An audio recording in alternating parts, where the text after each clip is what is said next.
Hi everyone. तो आज हम लोग एक टॉपिक डिस्कस करेंगे जो 11th स्टैंडर्ड से रिलेटेड है और टॉपिक का नेम है अबव प्रिंसिपल।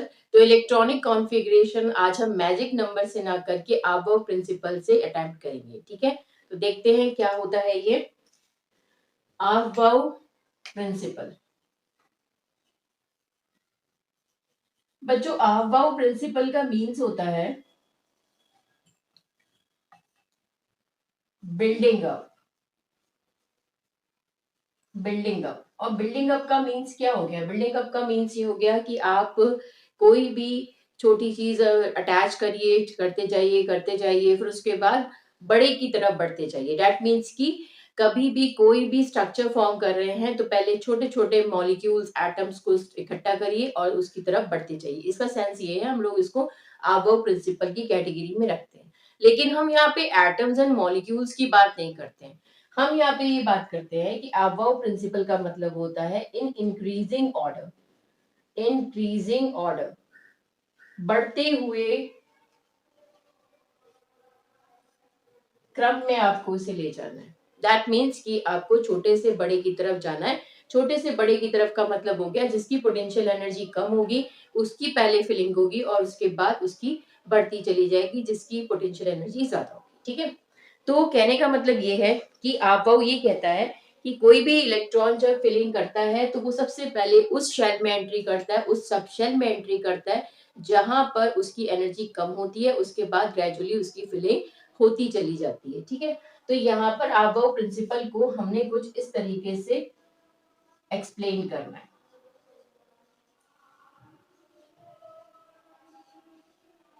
ये हमारा 7s तक बन गया। उसके बाद फिर हम क्या करेंगे, ये हमारा 2p हो गया, 3p, 4p, 5p, 6p and 7p, then 3d, 4d, 5d, 6d, फिर 4f and 5f। ये हमारा सीक्वेंस हो गया। अब हम इसको थोड़ा सा एक्सप्लेन करेंगे। ये मैंने इसको एरोज से कट कर दिया with the help of a pen. ठीक है, अब हमने क्या करना है कि हम इसको थोड़ा सा कनेक्ट करेंगे इस तरीके से। पहले फ्रंट में, फिर उसके बैक में इसको कनेक्ट कर देंगे। ठीक है बच्चों, ये हो गया। अब देखिए, आपने इसमें पढ़ा होगा कि जो आपका ये नंबर्स हैं, ये जो नंबर्स हैं बच्चों 1 2 3 अप टू 7, जो ये नंबर्स हैं ये क्या है? शेल्स हैं आपकी। इसे आप लोग क्या कहते हैं? इसे आप शेल्स कहते हैं। तो ये आपकी शेल्स होगी। ठीक है, अब जो ये आप देख रहे हैं SPDF, ये है हमारी सबशेल्स। देखिए, शेल्स के अंडर में आती हैं सबशेल्स और सबशेल्स में आती हैं ऑर्बिटल्स और ऑर्बिटल्स में प्रेजेंट होते हैं इलेक्ट्रॉन्स। ऑर्बिटल्स में भी शेप्स होती हैं। ऑर्बिटल्स में भी एस की शेप होगी, स्फेरिकल है, पी में डंबल है और डी में डबल डंबल है, एफ में कॉम्प्लेक्स है। तो कहने का मतलब ये है कि ऑर्बिटल में भी शेप्स होती है। उन शेप्स में एक्चुअली उनके इलेक्ट्रॉन्स प्रेजेंट होते हैं जिसे आप लोब्स कहते हैं।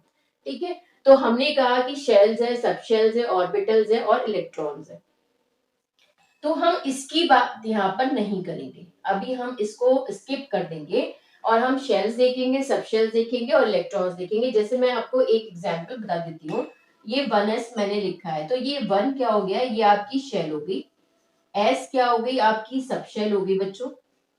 और जो इस पे इलेक्ट्रॉन्स प्रेजेंट होंगे 2, वो ये होंगे। ठीक है, तो शेल्स आपके नंबर्स 1 2 3 अप टू 7 हो गए। सब शेल्स आपकी S P D और F हो गई।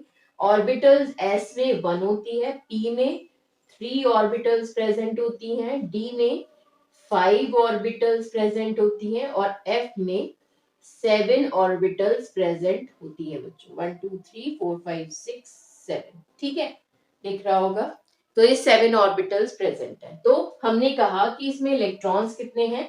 इलेक्ट्रॉन्स इसमें 2 हैं, इसमें 6 है, ये 1 है, ये 3 है, ये 5 है, ये 7 ऑर्बिटल है, इसमें 6 का डबल कर दो, ये 14 हो गए। Is it clear? ठीक है, आई थिंक सो। अब बात क्या है, अब बात ये है कि हमें इलेक्ट्रॉन्स यहाँ पे भरने होते हैं, उसकी पावर्स में भरते हैं। कहने का मतलब हम उसकी पावर्स में फिलिंग करेंगे, ये हमारी शेल रिप्रेजेंट करेगा, ये हमारी सब शेल रिप्रेजेंट करेगा, और जो इसकी पावर में होगा वो एक्चुअली इसकी पावर ना होके उसके इलेक्ट्रॉन्स होंगे। तो एस में कितने इलेक्ट्रॉन्स प्रेजेंट है बच्चों? ये एस के लिए है, ये पी के लिए है, ये डी के लिए है, और ये एफ के लिए है। ठीक है, तो एस में 2, पी में 6, डी में 10 और एफ में 14 इलेक्ट्रॉन्स प्रेजेंट होंगे। देख लीजिए, तो हमने क्या बात करी, हमने ये बात करी कि हमारे पास जो भी स्ट्रक्चर है वो स्ट्रक्चर इस तरीके से है कि आप filling 1s 2s 2p 3s 4s 3p 3d इस तरीके से फिलिंग करने वाले। अभी मैं इसको रिप्रेजेंट करूंगी कैसे, अभी आप इतना समझ गए होंगे तो मैं इसे रब कर दूंगी। तो हमने नंबर समझ लिए बच्चों, हमने शेल्स के बारे में समझ लिया, सब शेल्स के बारे में समझ लिया, ऑर्बिटल्स और उसमें इलेक्ट्रॉन्स प्रेजेंट होते हैं, ये भी हमने एक्सप्लेन कर दिया है। अब बात क्या है, अब हमें इसको इलेक्ट्रॉनिक कॉन्फ़िगरेशन को अटेम्प्ट करना है with the help of about numbers, मतलब प्रिंसिपल। तो अब बात ये होती है कि जो हमने 9th और 10th में स्टडी करा था वो हमने मैजिक नंबर से करा था, 2 8 18 32 से। हम उसकी फिलिंग 2 8 18 32 से करवाते थे, मेरी प्रीवियस वीडियो आप देखिएगा तो मैंने उसमें ये बात एक्सप्लेन की है। अब बात ये है कि अब हम 11th एंड 12th में हैं, हमारा थोड़ा सा स्टैंडर्ड बढ़ गया है, हम थोड़ा सा डीप में जाने लगे हैं, थोड़ी अच्छी स्टडी करने लगे हैं, डीप स्टडी करने लगे हैं, तो अब हम उस रूल को ओवरकम करेंगे और यहाँ पर बात करेंगे अबाउट प्रिंसिपल की। इसके बिहाफ पर हम फिलिंग करेंगे इलेक्ट्रॉनिक कॉन्फ़िगरेशन की, जो आगे तक भी यही चलती है। ठीक है, तो अब आप ये समझ गए कि हम इसको शेल, सब शेल और यहाँ पर इलेक्ट्रॉन्स होंगे। तो अगर मैं बात करूं 2s में 2 इलेक्ट्रॉन्स, 2p में 6 इलेक्ट्रॉन्स, तो फिलिंग स्टार्ट करते हैं और देखते हैं कि इसकी फिलिंग कैसे होने वाली है। ठीक है, तो इसको ये लिखा रहने देते हैं, चाहे ये यहाँ पर आपके s हो गया और ये इलेक्ट्रॉन्स हो गए टोटल। इसको मैं रब कर देती हूँ।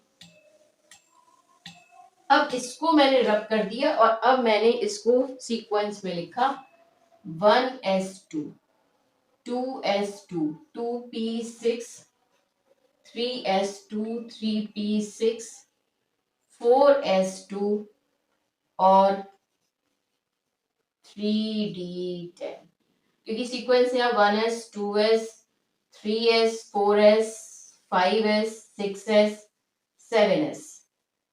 ठीक है, 2p 3p 4p 5p 6p 7p, फिर आया 3d 4d 5d 6d, फिर आया 4f, फिर आया 5f। तो मैंने क्या बताया था, ऐसे करके आपको यूं जाना है, ऐसे जाएंगे आप लोग। ठीक है, ये आपका सीक्वेंस होगा फिलिंग का। तो अब जरा मुझे बताओ, जो सीक्वेंस चल रहा है वो कैसे है, देखते जाते हैं। सबसे पहले आया 1s2, फिर आया 2s2, फिर पीछे जाएंगे हम लोग बैक में, फिर आएगा 2p6 लिख दिया, फिर आया 3s2, फिर बैक 3p6, फिर आया 4s2, फिर बैक, फिर आया हमारा 3d10 और 4p6 5s2 and so on, फिर बैक में जाएंगे, फिर सीक्वेंस को फॉलो करेंगे। तो कहने का सेंस ये है कि हमने अप टू 30 तक यहाँ पे मेंशन कर दिया है बच्चों, अप टू 30 तक। तो अप टू 30 तक आप इसको एक्सप्लेन करते हैं कि कैसे इसकी फिलिंग हम लोग करवाएंगे। तो देखिए, मैं यहाँ पर अब इस सीक्वेंस को आप नोट डाउन कर लीजिएगा, बस इतना, 1s2 2s2 2p6 3s2 3p6 4s2 3d10, इतना सीक्वेंस आप अपनी कॉपी पे नोट डाउन कर लीजिएगा। ये अप टू 30 आपको एक्सप्लेन कर देगा, इसमें कोई प्रॉब्लम आपको नहीं आएगी। अब मैं इसके इलेक्ट्रॉनिक कॉन्फ़िगरेशन को बताती हूँ। ठीक है, तो इसको हम रब कर देते हैं। अब देखते हैं जरा कैसे इलेक्ट्रॉनिक कॉन्फ़िगरेशन होने वाली है।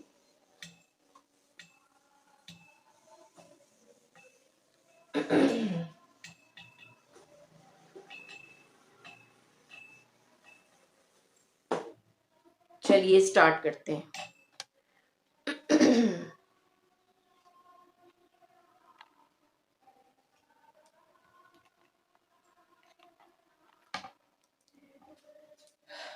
1 2 3 4 5 6 7 8 9 और 10। आई होप कि आपको दिखाई दे रहा होगा। ठीक है,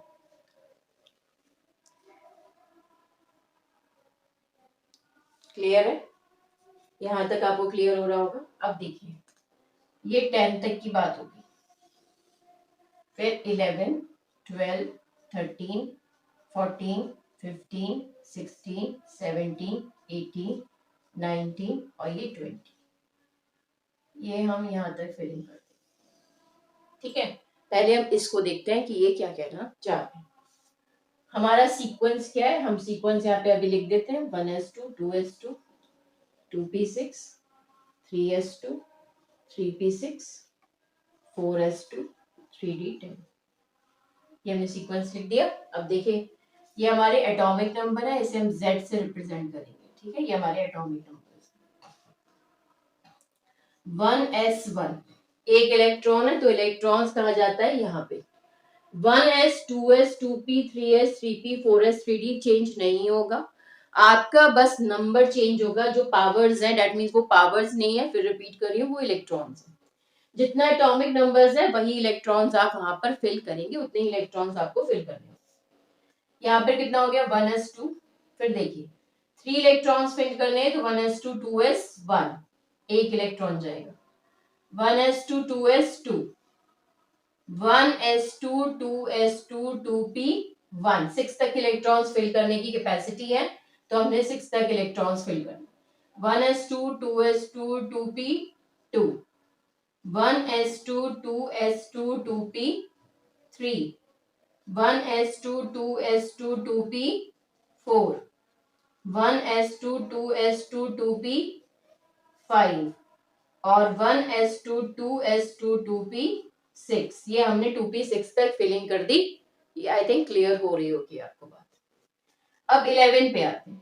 1s2 2s2 2p6 पूरे 10 हो गए। अब जाएगा 3s में 3s1, फिर 1s2 2s2 2p6 3s2 s की कंप्लीट हो गए। अब 3p में जाएगा 1s2 2s2 2p6 3s2 3p1 एक इलेक्ट्रॉन आएगा क्योंकि total 13। 1s2 2s2 2p6 3s2 3p2 1s2 2s2 2p6 3s2 3p3 then 1s2 2s2 2p6 3s2 3p4 1s2 2s2 2p6 3s2 3p5 1s2 2s2 2p6 3s2 3p6 6 तक complete हो गए। अब 4s की बात start होगी। 1s2 2s2 2p6 3s2 3p6 4s1 एक electron इसमें entry करेगा। नेक्स्ट बात है 1s2 2s2 2p6 3s2 3p6 4s2 complete. यहाँ तक 20 इलेक्ट्रॉन्स हमारे कंप्लीट हो चुके हैं। अब हमारी स्टार्टिंग 21 से होगी। बस आपको एक बात याद रखनी है बच्चों कि जब आप 21 से स्टार्टिंग करें, तो 21 से जब आप स्टार्टिंग करें तो भाई इसको इधर शिफ्ट कर दीजिएगा, मतलब लिखा पहले ये जाएगा, और 4s2 को इधर शिफ्ट कर दीजिएगा। मतलब मेरे कहने का क्या हुआ कि आप जब 21 से लेके 30 की इलेक्ट्रॉनिक कॉन्फ़िगरेशन को अटेम्प्ट करेंगे, तो आपका जो सीक्वेंस होगा वो ये होगा 1s2 2s2 2p6 3s2 3p6 4s2 3d10। ये आपको फॉलो करना पड़ेगा। ये 21 से 30 तक की इलेक्ट्रॉनिक कॉन्फ़िगरेशन के लिए एक रूल है कि 3D जो है वो पहले आएगा, क्योंकि शेल्स जो हैं वो सेम है, third shell third shell third shell. लेकिन फिलिंग जो है वो फोर्थ शेल पे जाएगी पहले। ऐसा क्यों होता है? ऐसा एक रूल है, n-1d इलेक्ट्रॉन्स फिल होते हैं तो हम बोलते हैं उसे पेनल्टीमेट शेल। तो अभी हम उसके बारे में भी डिस्कस करेंगे। तब तक के लिए आप इतना याद रखिए कि 21 से 30 तक की इलेक्ट्रॉनिक कॉन्फ़िगरेशन जब आप करेंगे तो आप 3D को अंदर की साइड लिखेंगे और 4s को बाहर लिखेंगे, लेकिन फिलिंग 4s के इलेक्ट्रॉन्स में पहले होगी और 3D में बाद में होगी। अभी देखते हैं कैसे। इसको मैं नोट डाउन करी रखती हूँ यहाँ पर, ठीक है, रिमेन रखती हूँ यहीं पे, और फिर आप इसकी इलेक्ट्रॉनिक कॉन्फ़िगरेशन को मैच करिए। 21 1s2 2s2 2p6 3s2 3p6 3p6 तक हो गया। अब 4s2 आएगा। 4s2, अब देखो 20 इलेक्ट्रॉन प्रेजेंट हो चुके हैं। हमने उसकी लोअर एनर्जी है, 4s की लोअर एनर्जी है, तो हमने उसके इलेक्ट्रॉन्स को पहले फिल कराया। मैंने बताया था आपको कि जब इलेक्ट्रॉन्स उसी में एंट्री करते हैं जिसकी पोटेंशियल एनर्जी कैसी होती है, कम होती है, और ग्रेजुअली फिर जिसकी बढ़ती जाती है हम उसमें इलेक्ट्रॉन्स एंट्री करवाते जाते हैं। तो 4s में इलेक्ट्रॉन पहले एंट्री करेगा, उसके बाद 3D में जाएगा। अब देखो 3D में कितने इलेक्ट्रॉन्स बचे? 1, तो यहाँ पे लिख दिया 3d1। अब ऐसा मत करना कि 3p6 के बाद 3d लिखा और 3d में अब कितने इलेक्ट्रॉन्स बच गए हैं? 3, तो 3d3 लिख दिया। नहीं, पहले 4s में इलेक्ट्रॉन्स एंटर करेंगे और देन उसके बाद जो रिमेनिंग इलेक्ट्रॉन्स होंगे वो d में एंट्री करेंगे, ठीक है। जैसे नेक्स्ट देखिए 22 1s2 2s2 2p6 3s2 3p6 4s2 3d2। मेरे लिखने का तरीका भी नोट करते जाइएगा। 23 1s2 2s2 2p6 3s2 3p6 4s2 3d3। 24 1s2 2s2 2p6 3s2 3p6 4s2 3d4। अभी मैं लिख रही हूँ, ये एक्सेप्शनल केस है। अब इस एक्सेप्शनल केस में क्या बात है, ये एक इरेगुलरिटी शो करता है। ये एक इरेगुलरिटी कैसे शो करता है वो मैं आपको अभी बताती हूँ। ये हमारा एक्सेप्शनल केस है क्रोमियम, इसे हम क्रोमियम कहते हैं, ठीक है। जो एटॉमिक नंबर 24 है वो क्रोमियम है बच्चों। तो ये एक्सेप्शनल केस है, अभी हम इस पे बात करेंगे। 25 क्या लिखा जाएगा? अब पहले चलो इसको एक्सप्लेन ही कर देते हैं तभी आगे बढ़ेंगे। हमारी डी ऑर्बिटल ये है, ठीक है, ऑर्बिटल हमारी डी है ये, और ये हमारा एस है। कितने इलेक्ट्रॉन्स हैं टोटल बच्चों? टोटल इलेक्ट्रॉन्स है हमारे पास 1 2 3 4। ये रिप्रेजेंट करने का तरीका, ये इलेक्ट्रॉन्स को ऐसे फिलिंग कराते हैं हम ऑर्बिटल्स के अंदर। तो हमने कहा कि ये 4 इलेक्ट्रॉन्स प्रेजेंट है, इसमें 2 इलेक्ट्रॉन्स प्रेजेंट है। अब टोटल 10 इलेक्ट्रॉन्स होते हैं, 10 के हाफ कितने होते हैं? 5 होते हैं नहीं। अगर ये 10 है, जैसे मान लीजिए ये 100 है तो ये एक सेंचुरी है, ठीक है, और ये अगर 50 है तो ये हाफ सेंचुरी है। सीधी सी बात है, अगर ये 100 है तो ये सेंचुरी है, ये 50 है, ये 50 है तो ये हाफ सेंचुरी है। सपोज कर लीजिए कि ये 50 ना होके 49 है, तो इसके पास एक इलेक्ट्रॉन की कमी है, दैट मीन्स एक नंबर की कमी है। तो ये एक नंबर किसी तरीके से भी गेन करना चाहेगा कि मैं फटाफट क्या करूं, 50 का फिगर गेन कर लूं। तो ये एक इलेक्ट्रॉन गेन करेगा, उस एक इलेक्ट्रॉन को जब ये गेन करेगा तो ये 50 हो जाएगा। ध्यान रखना, मैंने कहा एक इलेक्ट्रॉन को गेन करेगा या एक नंबर को गेन करेगा। ऐसे ही इसके साथ होता है। इसके पास टोटल 10 इलेक्ट्रॉन्स होते हैं, उसके आधे 5 होते हैं, हाफ 5 होते हैं। तो ये एक 4s से क्या करता है, कैरी कर लेता है और यहां पहुंच जाता है। अब 10 का हाफ क्या हो गया? 5। दैट मीन्स ये स्टेट हो जाएगी हाफ फिल्ड स्टेट, और ये स्टेबल स्टेट होती है बच्चों। कैसी स्टेट होती है? स्टेबल स्टेट होती है, ठीक है।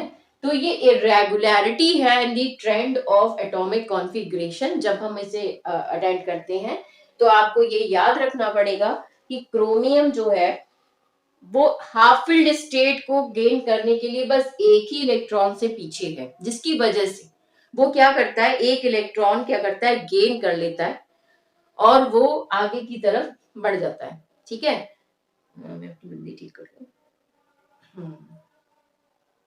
ठीक है, तो बात समझ में आ गई। तो इस तरीके से हम क्या करते हैं, इलेक्ट्रॉनिक कॉन्फ़िगरेशन को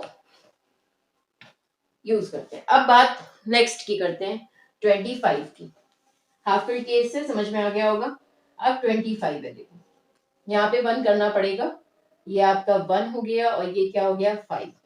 अब 25 देखना, 1s2 2s2 2p6 3s2 3p6। अब देखो इलेक्ट्रॉन की फिलिंग पहले s में हो रही है ना, तो वहां तो ऑलरेडी एक कमी है इलेक्ट्रॉन की, तो वो पहले गेन करेगा, वो s1 से s2 बनाएगा। तो अब ये हो जाएगा 4s2 और ये 3d5 ही रहेगा, ध्यान रखना। तो 25th इलेक्ट्रॉन मैग्नीज होता है ये, 25th इलेक्ट्रॉन कहाँ एंटर कर गया, 4s में। 3d से मतलब नहीं है, क्योंकि s के पास अभी एक इलेक्ट्रॉन की डेफिशिएंसी थी, पहले उस डेफिशिएंसी को उसने कंप्लीट करा, उसके बाद इनर ऑर्बिटल में, इनर शेल में एंट्री करने की कोशिश करेगा। जब तक बाहर की स्टेट स्टेबल नहीं होगी, s में 2 इलेक्ट्रॉन्स नहीं होंगे जो कि उसने पहले उसको दे दिए थे, वो तब तक जब तक कंप्लीट नहीं होंगे तब तक वो अंदर इलेक्ट्रॉन एंटर नहीं करेगा। तो 25th इलेक्ट्रॉन 4s में एंट्री करता है, ध्यान दें। 26 1s2 2s2 2p6 3s2 3p6, कोई प्रॉब्लम नहीं है। 4s2 अब आएगा 3d6। 27 1s2 2s2 2p6 3s2 3p6 4s2 3d7।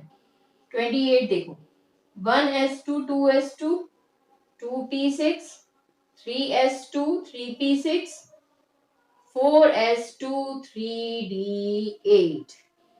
29 देखते हैं, 1s2 2s2 2p6 3s2 3p6 4s2 3d9। ये फिर एक्सेप्शनल केस है, ठीक है, ये फिर एक्सेप्शनल केस है। अब जरा इस एक्सेप्शनल केस पे हम बात करेंगे। और आपको पता है कि जो आपका 29 होता है वो एटॉमिक नंबर किसका होता है बच्चों, वो एटॉमिक नंबर होता है कॉपर का। तो अब हम कॉपर के बारे में बात करने वाले हैं कि भाई कॉपर में कैसी डेफिशिएंसी हमको नजर आ रही है। इस साइड का मैं रब कर दी। अब देखिए 29 को हम कैसे फिल करा रहे हैं। भाई डी ऑर्बिटल है, एस है, टोटल इलेक्ट्रॉन्स हैं हमारे पास 9। ये 9 हो गए, थोड़ा और लार्ज कर देते हैं जो क्लियर हो जाए। 1 2 3 4 5 1 2 3 4 5 6 7 8 9, ये 2 इलेक्ट्रॉन है। अब 10 को कंप्लीट करने के लिए कितने इलेक्ट्रॉन्स की डेफिशिएंसी है, 1 की। तो ये एक इलेक्ट्रॉन किससे कैरी कर लेगा, ये 4s से कैरी कर लेगा। तो एक इलेक्ट्रॉन एकदम ये यहां ट्रांसफर करेगा और क्या बन जाएगा, हाफ फिल्ड वाला नहीं है, ये फुल्ली फिल्ड वाला कॉन्सेप्ट है। तो 1 2 3 4 5 6 7 8 9, एक कैरी करा 10 और यहाँ पे एक इलेक्ट्रॉन प्रेजेंट हो गया। तो ये हम क्या कर देंगे, हम इसको लिख देंगे 10 और यहाँ पर आ जाएगा 1।